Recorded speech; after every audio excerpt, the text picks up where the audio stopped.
금식하며 기도할 때 주일학교 선생님이 아주 열심히 특심 선생님이 아이들에게 열심히 공과를 막 가르치고 있었어요.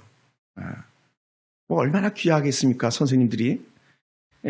이 선생님이 갑자기 생뚱맞은 질문합니다. 어떤 질문을 했냐. 여러분, 만약 여러분이 가지고 있는 장난감을 몽땅 팔아가지고 헌금을 하면 여러분은 천국에 갈까요? 라고 그랬어요. 그랬더니 애들이 뭐라 그러겠어요? 아니요. 그러니까 아니요.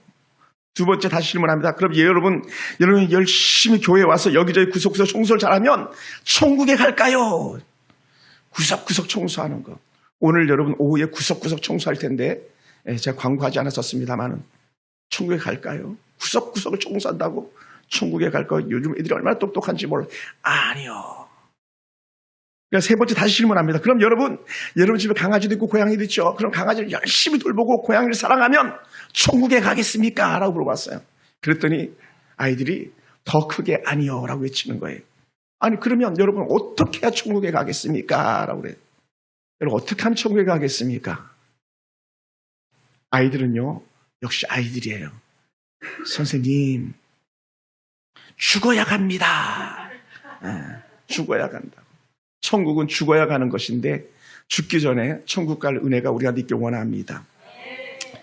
느헤미야는요 당시대 최고로 성공한 사람이에요. 최고로 성공한 사람. 크게 성공한 사람입니다. 당시 아수르를 멸망시키고 새롭게 등장한 나라가 파사라는 나라인데 이 파사 나라의 제2인자가 되는 거예요. 우리가 잘 아는 요셉이 2인자잖아요. 다니엘이 2인자잖아요. 이거 지금 파사 나라의 2인자가 느헤미야예요.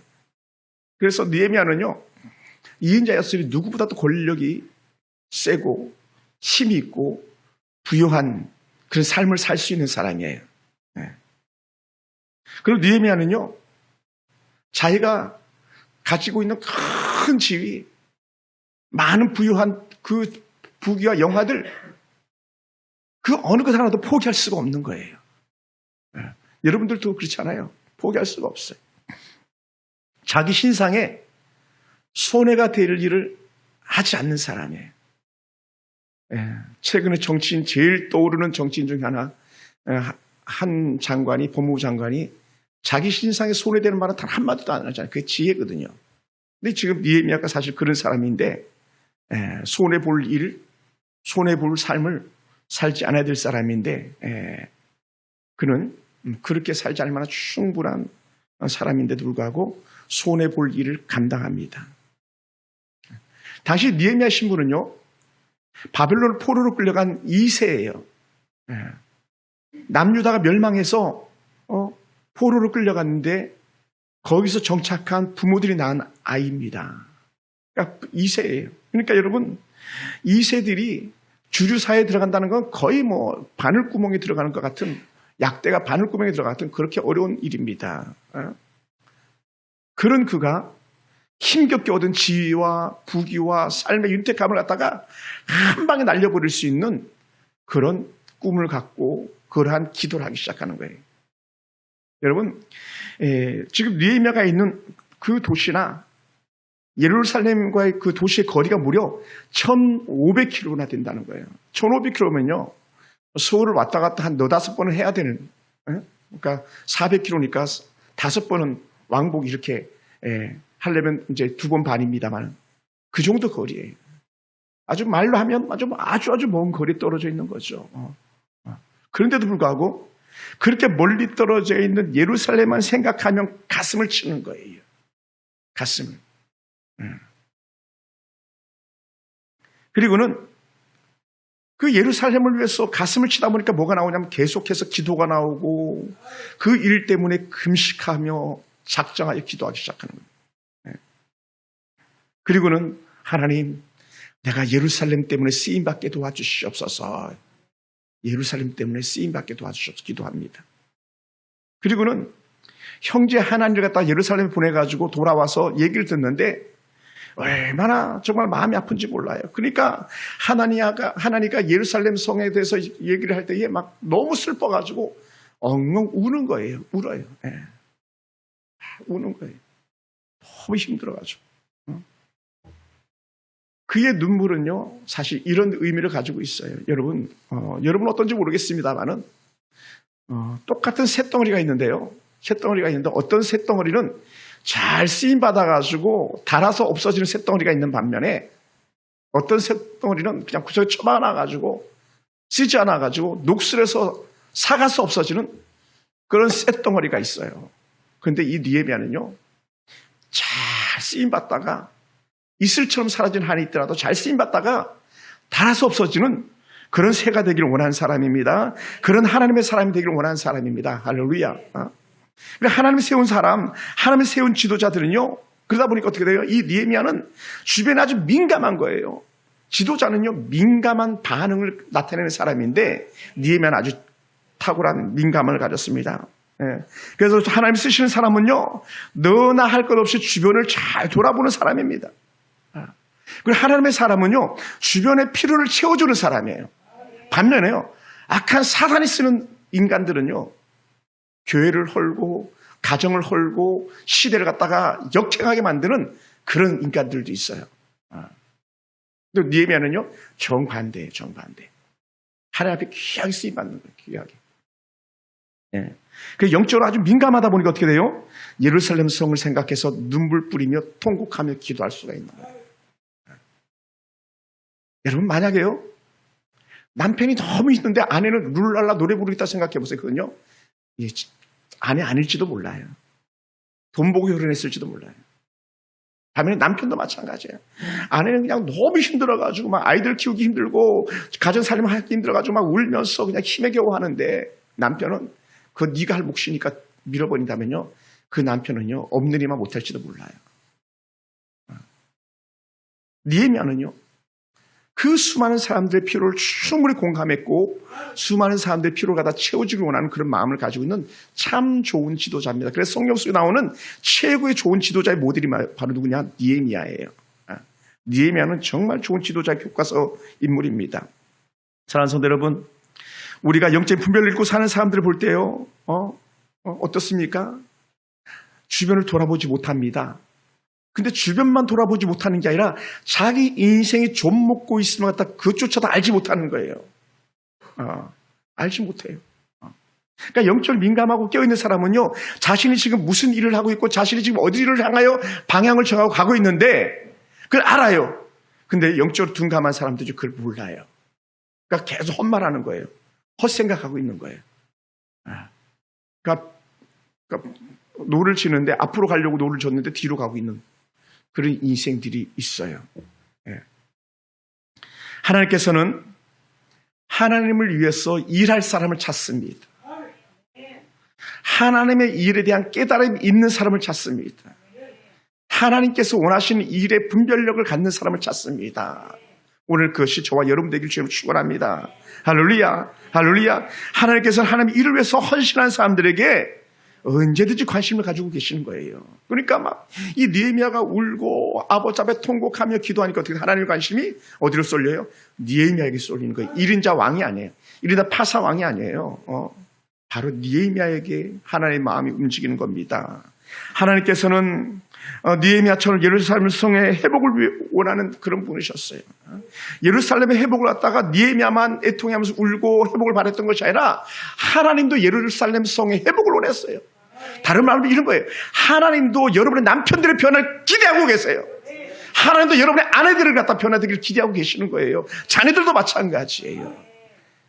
누가? 하나님도. 제발 이제는 너희 좀 바뀔 때가 되지 않았니? 제발 이제 너희 남편 좀 변화돼야 되지 않겠니? 그럼 뭐 하라?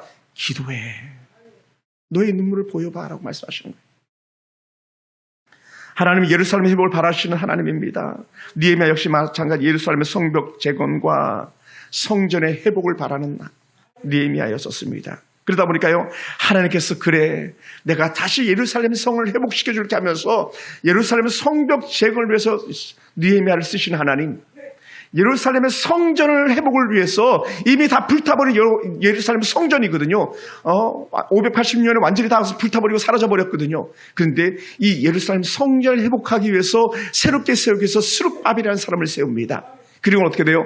흩어져 있는 성도들의 마음을 갖다가, 다시 말하면 하나님의 자녀들의 마음을 갖다가 모으기 위해서 학사 에스라를 준비하신 그런 하나님이셨어요.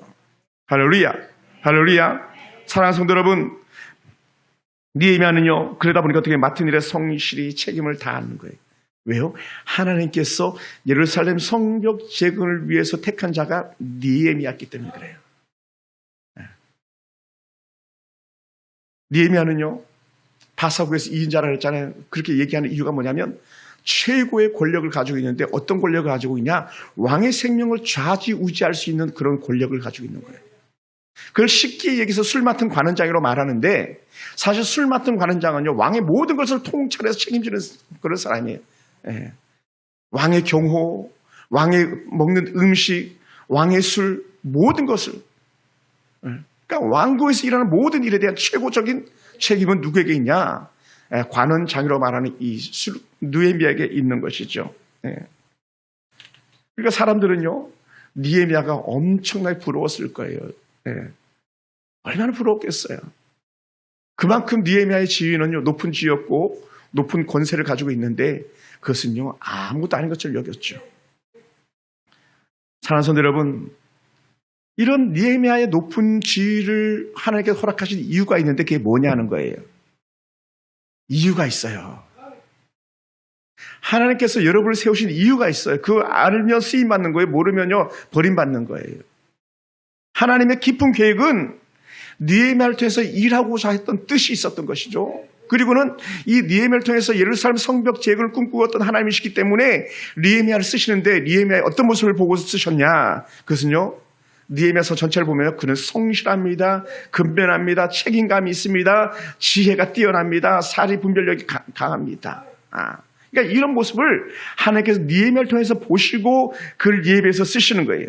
그래서 느헤미야는요, 그냥 출세한 게 아니에요. 그는 충분히 지도자로서 갖출 만한 덕목을 다 갖춘 사람인 거예요. 할렐루야.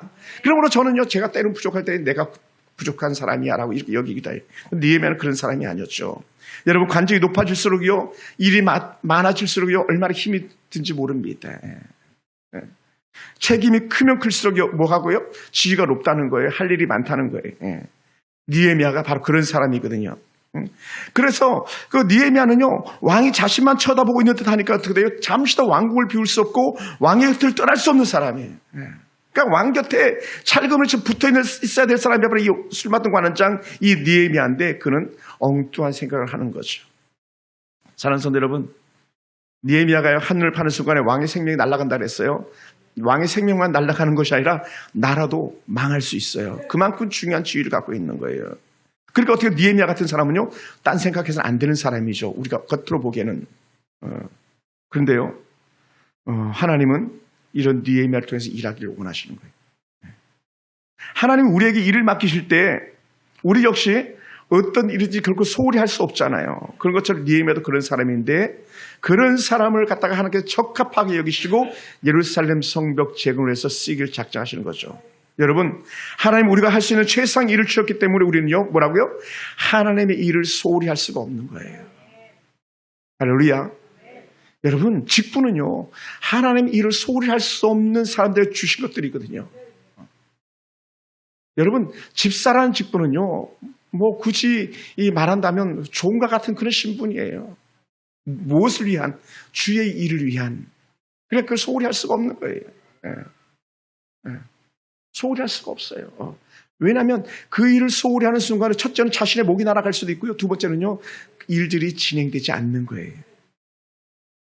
사랑하는 성도 여러분, 예루살렘 성이 불탄 소식을 듣고 금식하면서 울면서 하나님 앞에 기도했던 느헤미야라 그랬습니다. 예루살렘 성이 무너지고 잡초가 무성한 곳이 됐다고 하는 소리를 듣습니다. 인적이 드문 그런 도시가 돼버리고 말았어요. 그리고는요, 그것만입니까? 우리 일제강점기를 지난 분들은 아마 아실 거예요. 그렇게 그 남아있는 예루살렘에 몇 안 되는 사람들이 그 점령군들에서 아주 능욕을 당한다, 멸시를 당하고 있다는 거예요. 아주 수치스러운, 여러분, 능욕이 뭐냐면요, 나에라 이런 사람들에게 정말 수치와 조롱거리로 사람들을 갖다가 말하는 거예요. 수치, 조롱거리. 우리 뭐 일본 영화 봐서 알잖아요. 얼마나 수치스럽습니까? 여러분, 빚쟁이에게 조롱당해 봤습니까? 빚쟁이에게. 저는 어려서 우리 부모님이 빚을 져가지고 빚쟁이 조롱당하는 거 봤어요. 오죽했으면 에스키모 담요를 가져갔겠어요. 그렇게 엄마가 힘들게 산 전기밥솥을 가져가 버리고 말더라고요. 그게 조롱이죠. 수치죠. 능욕이죠. 아이들이 보는 데서 막 부모들이 멸시당하는 거예요. 그러니 이 소식을 들은 느헤미야는요, 가슴을 치는 거죠. 왜? 예루살렘의 성도들은, 다시 말하면 예루살렘 백성들은 다 자기 형제 자매들이기 때문에 그런 거예요. 여러분, 성은요 어땠습니까? 전쟁이 얼마나 비참했었는지 갖다 보여주는데, 성벽은 다 허물어져 버리고 말았다 그러고, 성은 허물어지고 성문은 불타버리고 말았다는 거예요. 제일 먼저 하는 거잖아요. 성 헐어버리는 거잖아요. 성문 불질러 버리는 거잖아요. 그러니 이 얘기는 다른 말로 하면 뭐냐면, 더 이상 예루살렘은 희망이 없다는 거예요. 예루살렘은 희망이 없다. 그럼 어떻게 돼요? 예루살렘을 떠나야죠. 예루살렘 떠날 수밖에 없잖아요. 그런데 예루살렘은 떠날 수 있는 도시가 아니잖아요. 왜요? 왜 예루살렘을 떠날 수가 없습니까? 예루살렘은 신의 도성, 하나님의 성이기 때문에 그래요. 여호와의 성전이 머물렀던 곳, 여호와 약속의 임재가 그곳에 있었기 때문에 예루살렘을 떠날 수가 없는 거예요. 지금도 마찬가지입니다. 그러니 다시 탄식하면서 우는 거예요. 하나님 어찌하시겠습니까? 사람들의 수치를 당하고 무너진 성, 불타버린 성, 불타버린 가슴들을 어찌하겠습니까? 하면서 슬픔이 가슴을 짓누르는 거죠. 그러다 보니까 어떻게 돼요? 입맛이 떨어지는 거예요. 여러분 생각해 보세요. 막 나는 아파 죽겠는데 옆에서 밥 맛있다고 그냥 착착 먹고 막 교촌치킨 시켜 먹고 BBQ 시켜 먹고 막 그래 보세요. 열받잖아요. 지금 그런 거거든요. 쉽게 얘기하면. 그럴 수 없는 거죠. 그러다 보니까 어떻게 돼요? 이 느헤미야는 식음을 전폐하고 기도하고요. 그렇게 그 자리에서 우는 거예요. 뭐라고 울었겠습니까? 전 이렇게 생각 들어요.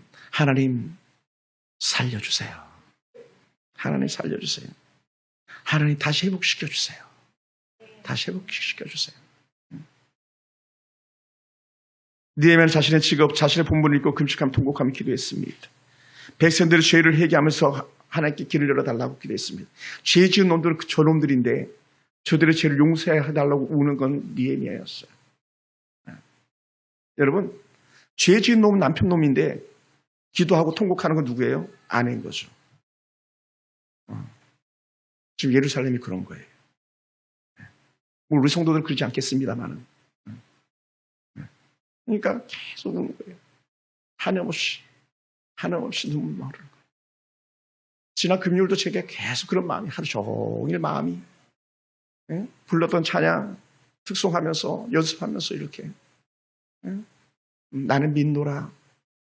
하나님, 저 성도들이 언젠가는 정신 차리고 근신해서 돌아올 걸 믿습니다. 하나님, 언제까지 제가 인내해야 되겠습니까?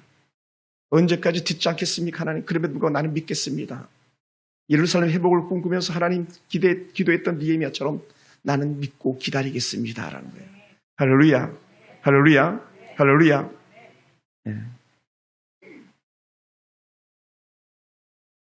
예루살렘 회복을 위해서 은혜의 베풀기를 원할 때에 하나님은 그를 위하여 왕의 마음을 움직여 주었어요. 왕의 마음을.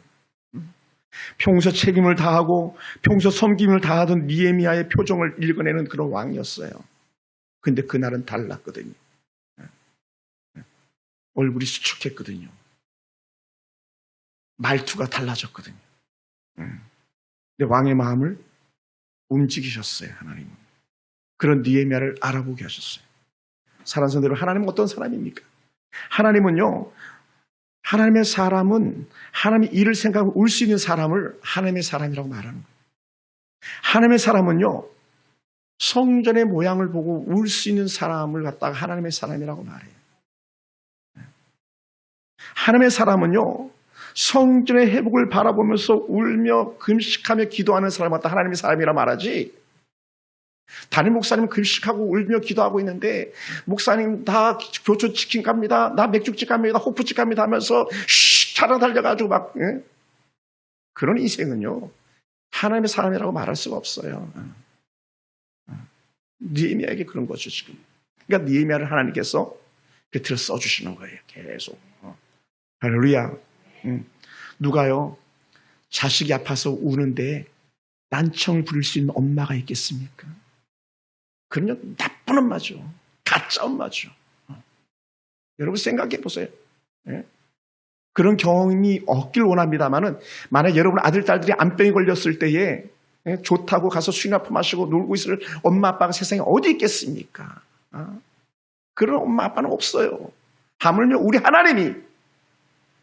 우리 하나님께서 예루살렘 성이 완전히 불타버리고 성도들은 흩어져 버리고 수치와 조롱거리와 몸을 끌어가 됐는데 그러니까 뭐라 그랬는지 아십니까? 시편을 보면요. 너의 하나님이 어디 있니? 너의 하나님이 어디 있니? 너의 하나님이 어디 있니? 하면서 막 조롱거리를 갖다가 성도들에게 말했었잖아요. 그런 소리를 들으면서도 엄마 아빠가 흥청망청 아이가 죽어가는데 놀고 있다? 이건 말도 안 되는 거죠. 그건 가짜 엄마 아빠라는 거예요. 누가 자식이 죽어가는데 웃고 즐길 사람이 있겠습니까? 하나님의 사람이 하나님의 성전이 무너지고 그 백성들이 흩어지는 걸 보고 울지도 못하고 기도도 하지 않는다면 그것은요 오늘날로 말하면 성령이 없는 사람이에요. 성령이 함께하지 않는 사람이 이 사람은 중간 점검 들어가야 됩니다. 내가 지옥길로 가고 있구나. 점검이 필요한 사람일지도 몰라요. 제가 격하게 말씀드립니다. 만약 그렇지 않다면 이런 사람이에요. 이제 막 거듭난 사람이에요. 이제 막 본 어게인. 이제 예수님이 누구지? 내 엄마가 어디지 하면서 엄마 찾아서 막 눈 돌리는 그런 아기 신앙생활하는 사람이에요. 예배 시간이 뭔지도 모르고 예배 시간을 어떻게 해야 되는지도 모르고 하나님 앞에 예물을 어떻게 드려야 되는지도 모르고 나 혼자 부어라 마셔라 하면서 그냥 사는 그런 허망한 인생들 하는 어린 유아기와 같은 그런 성도들일지도 몰라요. 만약 그런 성도들이 우리 가운데 있다면요 속한 성숙의 은혜가 있기 원합니다. 속한 성장의 은혜가 있기 원합니다. 말씀 안에서 은혜의 회복 역사 있기 원합니다. 솔직히 제가 말해볼까요? 주보에 올리는 성경 읽기 지금 꾸준히 읽고 있습니까? 읽고 읽지 않는 성도가 있다면 그 사람은요 영적 유학이에요. 젖병 물려줘야지 겨우 그거라도 빨아물고 생명 유지하는 사람일지도 몰라요. 제가 격하게 말씀드리면 그래요. 어떻습니까 여러분? 제가 경험해 봤잖아요 여러분. 여기 성령일기표 붙여놨다가 제가 안 붙이는 이유가 있어요. 붙여놓으니까는 읽는 사람이 그때 김추중 원사님 몇 명 안 됐어요. 제가 세상 말로 하면 창피해가지고 담임 목사로서 얼마나 부끄러웠는지 몰라요. 물론 어떤 분들은 벌써 2독, 3독 하는 분도 계세요. 제가 알고 있어요. 막 4독 하시는 분도 계세요. 우리 중에 계세요. 근데요, 에스라가 어디 있지? 느헤미야가 어디 있지? 신앙생활이 20년, 30년이 지났는데 목사님 느헤미야 어디 있어요? 신약은 뭐고 도대체 구약은 뭐예요? 이런 사람이 예루살렘 성을 위해서 어디 쓰임 받겠습니까? 아무 짝에도 쓸모없습니다. 지옥의 불쏘시개로 쓰임 받겠죠.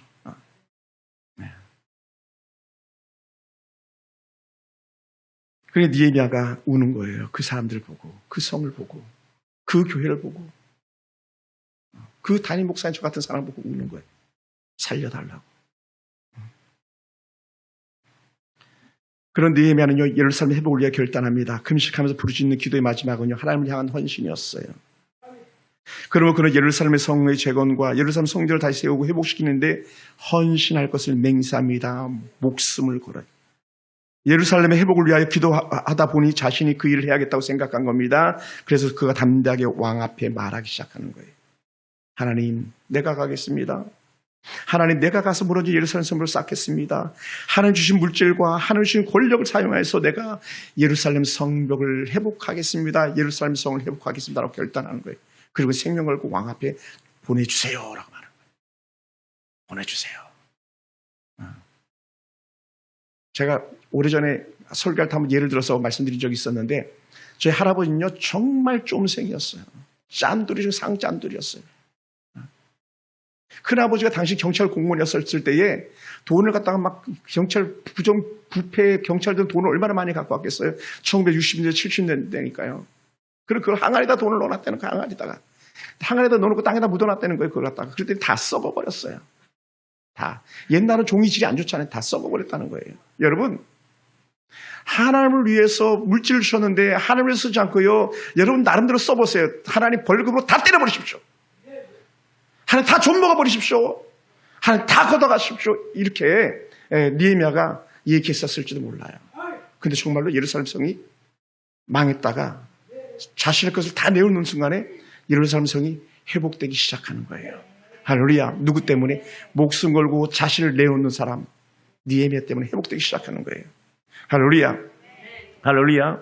그래서 여러분 2장 5절 이하에 보면요. 느헤미야가 왕을 만납니다. 근시가 수심이 같은 얼굴로 왕을 만납니다. 그런 얼굴 한 적이 없었다고 2장 1절에서 말합니다. 그런데도 수심과 근심을 가지고 왕 앞에 나가는 것은 생명을 거는 건데 그럼에도 불구하고 왕 앞에 나갑니다. 왜? 목적이 있으니까요. 우리가 잘 아는 에스더가 내가 죽으면 죽으리라 말하면서 하나님 앞에 나가듯이 왕 앞에 나갔을 때에 에스더를 통해서 민족을 살려낸 역사가 있었던 것처럼 오늘 이 느헤미야가 자신의 얼굴에 수심과 근심을 가득한 모습 가지고 왕 앞에 나갈 때에 하나님께서는 그를 통해 일하기 시작하는데 예루살렘 회복을 이루시는 하나님이세요. 할렐루야. 할렐루야. 사랑하는 성도 여러분, 충격적인 느헤미야 얼굴 본 왕은 깜짝 놀랄 수밖에 없습니다. 그러니까 왕이 물어봅니다. 야, 너 병도 없는데 너 얼굴이 왜 그렇게 수심이 가득하냐? 아주 대놓고 왕이 말해. 그게 2장 2절이에요. 한번 볼까요? 2장 2절. 한번 보겠습니다. 왕이 시작. 왕이 내게 이르시되 내가 병이 없거늘 어찌하여 얼굴에 수심이 있느냐? 이는 필연 내 마음에 근심이 있음이로다 하더라. 그때 내가 크게 두려워하여 너 왜 그래? 너 왜 그러냐? 막 너 얼굴이 왜 그러냐? 얼굴이 왜 그래? 막 여러분 그런 거 있잖아요. 얼굴이 화사하다가 얼굴이 막 축축한 거 있잖아요. 혹시 어디 아프세요? 야, 너 어디 걱정 있냐? 근심 있냐? 막 그렇지. 왕이 지금 그렇게 말하고 있는 거거든요. 여러분 왕을 근심하게 한다라는 건 말도 안 되는 거거든요. 근데 느헤미야는 그렇게 해요. 예. 그래 이 말을 들은 왕은 느헤미야가 크게 두려워해서 말합니다. 그리고 즉시 꿇고 말합니다. 왕은 만세수를 하옵소서. 막 왕을 축복해요. 그리고는 자신의 근심과 걱정거리 말합니다. 그러면서 지혜롭게 잘 말해요. 어떻게 지혜롭게 말하냐? 사실은 내 조상 묘실이 저 예루살렘 성에 있는데 무려 1500km 떨어져 있는 곳에 있는데 그 조상들의 묘실 때문에 내가 이렇게 마음이 불편합니다. 그러니까 다시 말하면 이런 거예요. 예루살렘 남유다가 망해가지고 내 마음이 불편합니다. 예루살렘의 수도 예루살렘이 불타해가지고 내 마음이 불편합니다. 이렇게 말하지 않고요. 개인적인 치사로 말해요. 내 조상 묘실이 있는데 그 조상 묘가 있는 그곳이 불타해서 마음이 많이 아픕니다. 이 얘기를 해요. 그러니 또 내 조상들이 있는 그 성에 성물이 불탔으니 내가 어찌 수심이 없겠습니까? 라는 거예요. 어찌 수심이 없겠습니까? 그러니까 다른 말로 우리말로 이렇게 적용해 본다면 목사님 지금 부인이 아픈데 내가 어떻게 편안하게 단잠을 잘 수 있겠습니까? 지금 딸이 암병 걸려서 병원에 누워 있는데 목사님 어찌 내가 달콤한 침대에서 잠을 잘 수 있겠습니까? 이런 말과 같은 거지 어찌 보면 지금 그런 거예요. 느헤미야가. 그래서 왕에게 조상들 향한 마음을 내비쳤어요. 그리고는 그 무너진 성을 좀 다시 쌓고 싶고 불탄 성을 다시 달아야 되겠는데 어찌 안 되겠습니까? 그런 거죠. 어찌 안 되겠습니까? 야, 그러니까요. 왕도 부모가 있잖아요. 왕도 조상이 있잖아요. 유명한 나라의 왕들은 다 묘실이 있잖아요. 그런 것처럼 그 묘실을 귀하게 여기는 그 효심을 건드렸기 때문에 느헤미야의 그 말에 왕이 껍벅 죽고 고 하늘 가라. 할렐루야, 할렐루야, 할렐루야, 할렐루야. 다른 말로 하면요. 하나님을 향하여서 뜻을 정하고 주를 위해서 살겠다고 했을 때에 어떤 이들의 마음이라도 움직여주신 하나님입니다. 할렐루야. 여러분의 기업이, 여러분의 가정이, 여러분의 자녀들이 하나님을 향해서 뜻을 정하고 살아가기를 작정했다면 여러분의 가정과 여러분의 기업은요 더 성성해 갈 줄 믿습니다. 장구해 갈 줄로 믿습니다. 여러분, 여러분의 가정이요 여러분 거 아니에요. 여러분의 기업 여러분 거 아니에요. 하나님이 주관하는 기업 되기를 원하고 하나님이 주관하는 가정 된다면 여러분의 가정은요 인생 대박인 거죠. 저는 여러분의 가정과 기업이 그렇게 되기를 원합니다. 누구처럼? 느헤미야처럼. 우리의 어떤 은사나 능력이 부족하지만 하나님이 도우시면 문제될 것 아무것도 없어요. 느헤미야는요 기도 전문가 아닙니까? 그는 건축도 몰랐었을 것입니다. 그는 사람들이 잘 아는 그런 지식도 없었을 거예요. 그런데 어떻게 돼? 하나님께서 그에게 지식과 지혜와 총명을 주셨어요. 사람들을 붙여주잖아요. 아멘. 할렐루야. 여러분 우리 아내들 잘 들으세요. 우리 남편이 정말 잘 되길 원한다면 하나님 우리 남편에게 돕는 자들을 붙여주세요. 돕는 자들을 붙여주세요. 그리고는 하나님 우리 남편에게 따라붙는 아버지 그지 같은 술꾼들은 다 물리쳐 주세요. 막 다. 우리 아들 힘들게 하는 것들이 있잖아요. 그럼 하나님 기도해가지고 다 떨어져 나가게 해주세요. 좋은 친구 붙게 해주세요. 좋은 기업의 사장 붙게 해주세요. 막 좋은 거래처 붙게 해주세요. 그렇게 기도해야 돼요. 왠지 아세요? 제 친구 하나가 여기 가산 디지털 단지에서 하다가 지금은 광명으로 공장을 옮겼는데 큰 기업이에요. 아니 물건을 다 납품했으면 돈을 받아야 되는데 돈을 못 받는다는 거예요. 이게 헌일 아니겠습니까? 고생은 내가 쇠가 빠지게 하고 물건은 날리고 막 그렇게 안 되잖아요. 오늘 하나님께서 여러분 남편들과 여러분의 자녀들의 모든 기업마다 손대는 것마다 하나님께서 이루시기를 여러분 축복하며 기도하시기 바랍니다. 할렐루야. 그러니까 느헤미야에게 사람들이 붙여집니다. 느헤미야에게 재물이 붙여집니다. 느헤미야에게 경비병까지 붙여집니다. 호위대까지 붙여집니다. 이게 하나님의 도우심이에요. 여러분 가정에 그런 은혜가 있기 원합니다. 어떤 사람, 인생을 터난 사람, 완전히 돌이킨 사람, 하나님 뜻대로 살고 작정한 사람. 할렐루야. 이게 다름이에요, 다름. 그걸 볼 수 있게 되길 주님을 축원합니다. 여러분 왕의 곁을 비울 수 없는 느헤미야에게 비울 수 없도록 길을 여시는 하나님이셨습니다. 오늘 우리가 그 은혜가 있기 원합니다. 기도하는 사람에게는 하나님의 마음이 움직여지는 겁니다. 사람들의 마음을 움직여주신 하나님입니다. 하나님의 도움을 구하는 자에게는 하나님이 돕는 분인 줄 알게 하시는 거예요. 아멘. 할렐루야. 그럼 우리 전적으로 하나님의 도우심으로 사는 사람들인 줄 믿습니다. 저와 여러분 하나님의 도우심으로 사는 사람들이에요. 그런 사람들인 줄 믿습니다. 하나님의 강한 손, 하나님의 선한 손이 우리를 도울 때에 여호와께서 주신 은혜의 형통이 있다는 거예요. 할렐루야. 여러분 기가 막힌 은혜가 지난 주 중에 있었어요. 금요일 날이었는데 어제였군요. 어제. 제가 오늘부터 3일을 금식하고 이제 있는 거예요. 미리 저는 앞서서 금식합니다. 아니 알기라도 했듯이 저는 전혀 말한 적도 없고요. 아주 오래전에 섬겼던 성도가 목사님 하면서 죽을 잔뜩 보내셨더라고요. 죽을 보내셨어요. 네. 그분은 옛날에 우리 성도들이 금식하면 아침에 와가지고 목사님들에서 죽 갖다가 대접하던 그런 성도였거든요. 기가 막히게. 네. 왜냐하면 예전 교회는 하도 금식을 자주 했었으니까요. 그러면 죽을 착착착착 갖다 먹는 거예요. 근데요, 제가 오늘 금식이 시작인데, 소포로 죽이 딱 도달해 있더라고요. 그것도 종류별로 막, 전복죽, 무슨 죽 해가지고 막, 단팥죽까지 해서. 목사님 간식이니까 드시라고. 여러분, 제가 기도하면서 여러분 같이 금식합시다 한 거, 저 혼자 아이디어겠습니까? 하나님께서 이끄는 손길 아니겠습니까? 하나님께 이끌지 않으면 그런 일을 하겠습니까? 여러분 제가 얘기했잖아요. 누가 금식하고 싶어 하겠습니까? 누가 성경 보고 싶겠습니까? 사실 노는 게 더 재밌을지도 모르는데 근데 그렇지 않아요. 하나님이 이끌면 금식하는 게 더 즐겁고요. 하나님이 이끄시면 성경 보는 게 더 즐거운 거예요. 할렐루야. 여러분 그러므로 우리는요 불신하고 살아서는 안 되는 거예요. 불신하고 사는 사람들은요 사단이 그 마음을 주장하고 있기 때문에 그래요. 여러분, 정말 저는 하나님 뜻 안에서 순종하는 여러분의 모습을 보길 원합니다. 여러분 3일 금식해도 안 죽어요. 제가 반증했잖아요. 김성자라는 권사님이 남편 전도하려고 20하루를 갖다 금식했다 그랬잖아요. 그것도 일하면서 직장 다니면서 안 죽더라고요. 제가 미국 갔다 돌아오니까 안 죽고 살아계시더라고요. 그래도 남편 교통사고 차가 완전 박살나가지고 몸은 하나도 안 다쳤는데 항복하고 나온 거예요. 여보 당신 하나님 살아계시네. 내가 항복이야 하면서 손 들고 나와가지고 예수 믿었다 그랬잖아요. 네? 그리고 그의 아들은 목사가 돼가지고 사랑의 교회 지금 사역하고 계시고 하나님은 살아계셔요.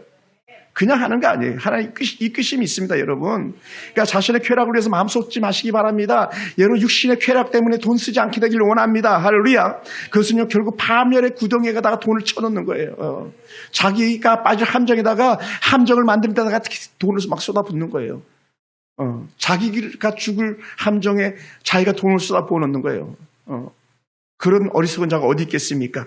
여러분 허무하고 허탄한 마음에 하나님께서 주신 은혜가 깃들이기 원합니다. 정말 허전하고 허무한 마음속에 하나님 은혜가 깃들이기 원합니다. 할렐루야. 그래서 깨어진 부부관계는요 함께 기도하면서 부부관계가 더 좋아지기 원합니다. 더 좋아지기 원해요. 가족관계가 더 좋아지기 원합니다. 무너지지 않게 되기 원합니다. 뭐 하면서요? 함께 주의 뜻을 꿈꾸면서 기도하면서 사랑하는 성도 여러분, 그러면 우리는요 다시 한번 회복되기 원하는데 어떤 회복이냐? 한번 따라해볼까요? 느헤미야의 영성을 이어가자. 느헤미야의 영성을 이어가자. 사모님 뒤에 애들 좀 방해 좀 되지 않게 좀 부탁드려요. 슬피 울며 금식하며 기도하던 느헤미야처럼 우리도 금식하며 울며 기도해야 됩니다. 나와 내 아버지 집이 죄를 범하여 이런 일을 당했다고 회개해야 됩니다. 남편 탓하지 마세요. 아내 여러분이 기도하지 않은 죄입니다. 아내 탓하지 마세요. 남편을 위해서 남편이 기도하지 않은 탓입니다. 자도 마찬가지. 자식 탓할 거 없어요. 교회 탓도 마찬가지. 저도 마치 성도들 탓할 거 없어요. 죄의 연약함이었으니까요. 가족들의 죄가 내 죄인 것처럼 회개하는 성도가 있습니까? 그 사람 느헤미야예요. 할렐루야. 우리 주변의 죄를 돌아보면서 용서를 구하시기 바랍니다. 그게 오늘 우리가 쌀들이기 때문에 그렇습니다. 자신의 이익을 위해서 사는 사람이 아니라 공동체 이익, 가정을 위해서 주의 나라와 주의 교회를 위해서 힘쓰는 사람 되길 주님을 축원합니다. 우리 사회는 지금도 심각한 개인주의에 빠져 있지 않습니까? 자기 일이 아니면 가족들도 교회 일도 국가 일도 아무도 관심을 갖지 않지 않습니까? 다른 사람이 죽든 말든지 눈을 감고 귀를 닫고 사는 사람들이 얼마나 많이 있습니까? 너는 아프거나 말거나 남편은 돈이 없어가지고 쩔쩔매거나 말거나 내가 벌었으니까 내 거니까 하나님이 안 주시면 여러분 아무도 가질 수가 없어요. 여러분 하나님이 주시니까 가지는 거예요. 절대로 그렇지 않습니다. 그러니까 여러분 아내 돌아보시고 남편 돌아보시기 원합니다. 할렐루야. 여러분 우리의 이러한 모습은요 반드시 해결돼야 됩니다. 우리는 언약 백성, 하나님을 거룩한 백성이기 때문에 그렇습니다. 신앙 공동체이기 때문에 그렇습니다. 여러분 조국이 없으면요 교회도 없습니다. 가정이 없으면요 나도 결국 없는 거예요. 하나님의 백성 이 땅에서만이 아니라 영원히 함께할 신앙의 공동체로서 천국에서 함께하는 사람들이기 때문에 그렇습니다.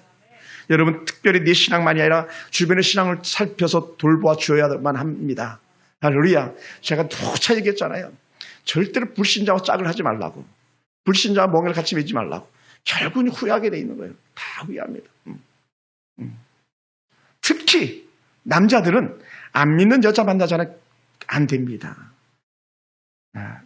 왜? 여성들이 더 우월한 지위를 갖고 있기 때문에 영적인 우월한 지위를 갖고 있어요. 여자들은요. 악한 죄를 여성이 하와가 먼저 졌다고 성경에 말하잖아요. 그러다 보니까 영악한 거예요. 그러니까 남편이 부인 말을 듣지 부인이 남편 말을 듣고 교회 오는 예는 잘 없어요. 이런 예를 많이 봤어요. 그러니까 어떻게 돼요? 아들, 딸 시집장가 보낼 때 영적으로 깨어있는 사람들이 좋은 사익감, 좋은 며느리감을 만나는 축복이 있기 원합니다. 할렐루야. 왜? 우리 청년들이 많으니까요. 하나님의 편을 택한 사람, 하나님의 편에 택한 가정들을 여러분의 혼처로 삼으시길 주님으로 축원합니다. 왜냐하면 여러분 느헤미야 뒤에 가보면 계속 그 얘기하고 있어요. 왜 남유다가 망할 수밖에 없는지 그 이유를 느헤미야 10장, 11장 가면 말하고 있는데 그게 뭐냐면 이방의 부자들이랑 손잡았다가 망했다라고 이렇게 말하거든요. 사랑하는 성도 여러분, 그럼 우리는요 언제든지 나보다 하나님을 먼저 생각하고요, 나보다 가족을 먼저 생각하고요, 여러분의 심령 속에는 우리 성도들이니까 교회를 생각하길 주로 축원합니다. 할렐루야. 지금 누가 하나님의 선한 도우심으로 주의 일을 감당하길 원하는 이가 있습니까? 그 사람이 바로 믿음으로 사는 사람이에요. 여기 2장에 있는 말씀인데 글씨가 작아 잘 안 볼 수도 있겠지만 느헤미야 2장 8절 내 하나님의 선한 손이 나를 도우심으로 왕이 허락하고라는 거예요. 그냥 느헤미야가 예루살렘을 간 것이 아니라 하나님의 선한 손이 느헤미야를 도우심으로 말미암아 예루살렘 성벽 재건을 위해서 갈 수 있었다는 거예요. 그래서 제가 이번 타이틀을 내 하나님의 선한 손으로 나를 도우소서. 한번 따라해 볼까요? 내 하나님의 선한 손으로 나를 도우소서. 할렐루야.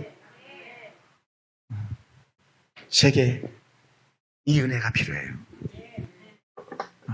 저는요 두 손이 필요해요. 하나는 하나님의 선한 손이 필요하고요, 두 번째는요 여러분의 섬김의 손이 필요해요. 섬김의 손. 우리 김장수 집사님의 알통 나오는 그 힘 있는 팔이 필요하고요, 양주혁 집사님 그 든든한 그 모습이 필요하고요, 우리 집사님들 똑똑하고 지혜로운 그 모습이 제게 도움이 필요한 거예요. 왜요? 예루살렘 성벽은요, 처음 쓰임받는 건 느헤미야가 결단하지만 주변의 사람들이 돕기 시작하거든요. 후에 다시 더 보겠습니다. 네. 하나님을 위하여 살고 교회를 돌보는 신앙으로 우리가 좀 더 성장할 수 있기 원합니다. 내가 안 해도 누군가 하겠지라고 떠밀지 않게 되길 원합니다. 구경하는 구경꾼이 아니라 솔선수범하는 모범꾼이 되길 주님으로 축복합니다. 하나님의 은혜 가운데서 어디서 무엇을 하든지 느헤미야처럼 결단하는 그런 멋진 성도 되기를 주님으로 축원합니다. 할렐루야. 기도하겠습니다.